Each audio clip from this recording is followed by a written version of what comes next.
geçiş yasaları aslında entegrasyon yasaları olarak tanımlanıyor. Yani sürecin normalleşmeye doğru gidişiyle ilgili atılması gereken adımları kapsıyor yasal olarak. İşte PKK militanlarının, PKK'li yöneticilerin dağdan sonraki hayatına dair neler olacağına dair düzenlemeleri içeriyor. İşte ülkeye geri dönüşünden tutun da haklarında var olan mevcut devam eden dava dosyalarıyla ilgili yasal değişiklikleri içeriyor. Aynı zamanda şu anki siyasi mahpuslar, infazı yakılan mahpuslar ve hasta mahpusları da bu kategoride değerlendirebiliriz. Çünkü bir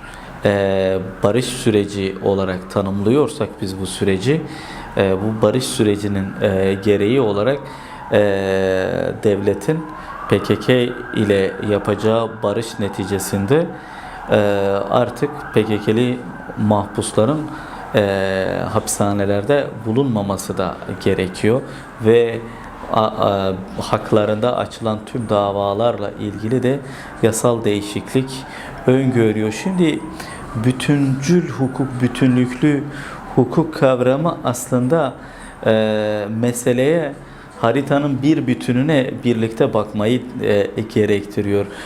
Bu meselede parçalı bir şekilde parçalı yasal değişikliklerle bu mesele çözülemez. Bu meselenin ismini net koyup bu mesele bu ülkede 100 yıllık bir inkarın meselesiydi ve bu 100 yıllık inkarın giderilme yol ve yöntemi de meselelere bütünlüklü yaklaşmak. İşte bu çerçeveden de hukuk açısından bir bütünlük kavramı da oluşturmak gerekir ve temel değişimleri bu bütünlük çerçevesinde ele almak lazım. Yani az önce belirttiğim gibi parçalı bir değişiklik bu meselenin temel çözüm noktası değil. Örneğin bir yasal değişiklik, işte siyasi tutsaklara yönelik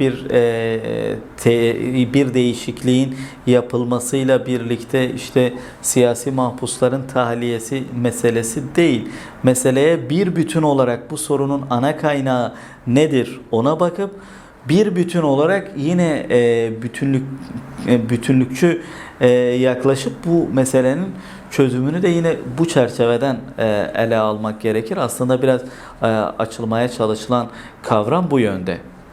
Entegrasyon, yani demokratik entegrasyon meselesi biraz insanlarda bir kaygıya yol açıyor. Ama buradaki entegrasyon meselesi özüne dokunmadan Cumhuriyet'in kurucu unsurlarından biri olan Kürtlerin bu kurucu unsur pozisyonuna tekrar iade edilmeleri olarak değerlendirmek lazım.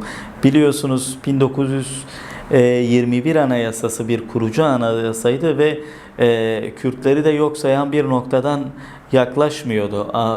Bunun kaynağı ne? Kurtuluş Savaşı'nda birlikte mücadele yürüten iki halkın varlığı ve bu iki halkın artık bu ülke açısından eşit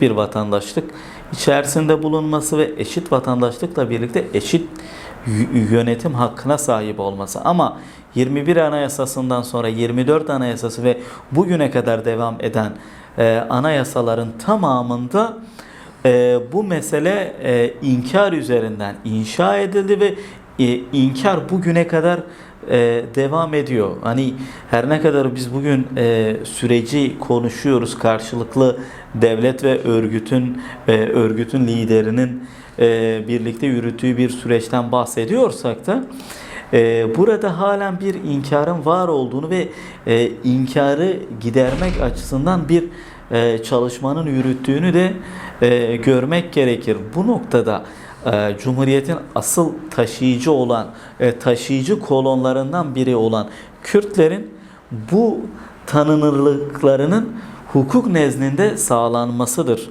Hukuk nezdinde bu tanınırlık sağlandıktan sonra artık insanlar biz asimilasyon kavramı üzerinden asimile ediliriz gibi bir yerden yaklaşamazlar. Daha bir özgüvenli, aidiyet bağını hissederek bu ülkede yaşadıklarını göreceklerdir. O noktada da dediğim gibi asıl taşıyıcı bir kolon kavramı üzerinden entegrasyon meselesini tartışabiliriz ve bu bütünlükçü bir dahil olmaya, ülke içerisinde var olmaya, dahil olmaya ve yönetmeye bütünlüksel açıdan Kürtler dahil olduğunda zaten entegrasyonla ilgili asimilasyon endişesinin de ortadan kalkacağını belirtebiliriz. Ama buradaki entegrasyondan kasıt kendi özüyle birlikte sistemin içerisine dahil olabilme, ama mevcut kapitalist modernitenin kabul ettiği sistem değil, demokratik bir sistemin inşası ile ilgili mücadelenin de devam edeceğine dair amacını da taşıyarak ve bu amaç açısından da mücadelesini verme iradesini göstererek bu entegrasyonu kabul ediyor Kürtler.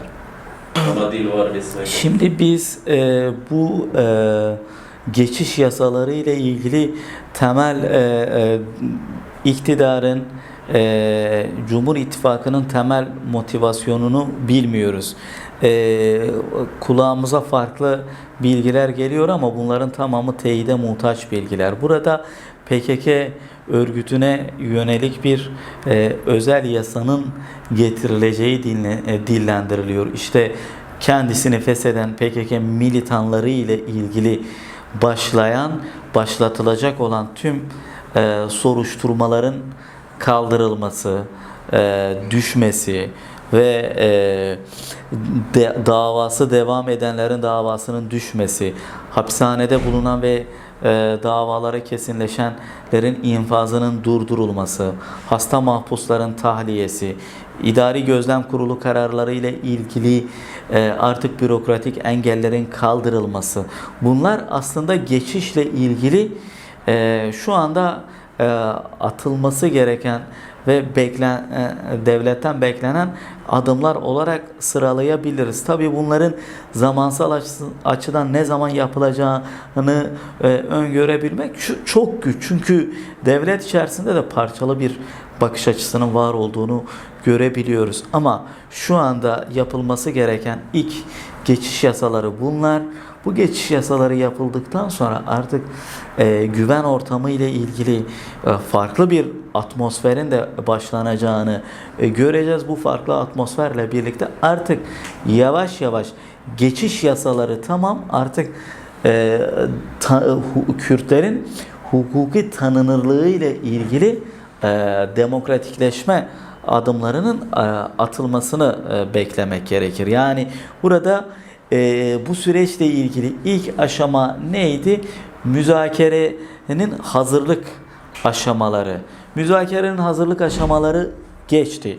Daha sonra ne oldu? Komisyonun kurulmasıyla birlikte müzakereye geçiş süreci başladı. Müzakereye geçiş süreci de aslında komisyonun, meclis bünyesinde kurulan komisyonun İmralı Ada Hapishanesi'ne gidişiyle birlikte ve orada da karşılıklı bir mutabakatın olduğu söyleniyor. O mutabakat da sağlandıktan sonra aslında şu anda artık geçiş yasalarının da yapılması gerekiyor. Bu geçiş yasaları da bittikten sonra artık demokratikleşme yasalarının başlanacağı ve bu demokratikleşme yasalarının kapsamı da aslında Kürtlerin hukuki tanınırlığını esas alan ve Kürtlerin temel hak ve özgürlüklerini yasal ve anayasal çerçevede korumaya alan, düzenleyen yasalar olarak değerlendirebiliriz. Önce zor olan eşikleri aşıp ondan sonra karşılıklı tartışmayla bazı şeylerin aşılması öngörülüyor. İşte bu noktada da demokratikleşme yasaları nedir? Ana dil önündeki engellerin kaldırılmasıdır.